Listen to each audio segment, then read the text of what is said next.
Glossary বলতে না মাঠের প্রথম দিকেই আমি নিয়ে চলে আসি ওই 3-4 তারিখের মধ্যেই। দেশের বাড়িতে আমাদের খুব গরম পড়েছে, কাল শাশুড়িমাকে ফোন করে জানতে পারলাম। তাই ভাবলাম কদিন ওনাকে এখানে এনেই রাখবো। তাই 3টে মানুষ এক্সট্রা হবে, গ্লসারিও তো বেশি লাগবে বলো। সেই ভেবেচিন্তে কালকে বেরিয়ে পড়েছিলাম ডিমার্টের দিকে। কালকে নিয়ে আসা গ্লসারিগুলো আজকে আমি গুছোচ্ছি। এতটা টাইম কেন রাখলো জানো তো? আমার বাড়িতে এত কোনো মানে কাজের কোনো ঠিক নেই, ঠিক আছে? এতই কাজ, আমার কাছে টাইম থাকে না কাজ করার মতো, আর কাজ কমপ্লিট কোনো দিন আর হয় না। সে যাই হোক, গল্প করতে করতে আমার কাজগুলোও হয়ে গেল।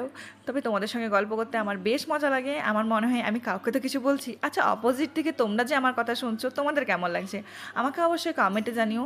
আমাকে তোমরা কমেন্ট করলে মনে হবে আমি তো কারোর সঙ্গে কথা অবশ্যই ডেফিনেটলি বলছি। চলো, টাইমটা দেখতে দেখতে আমার কাজও শেষ হয়ে গেল, কথা থেকে টাইমগুলোও চলে গেল। তোমরা সকলে ভালো থাকে, আবার দেখা হবে আমার নেক্সট কোনো একটা ভিডিওতে। বাই।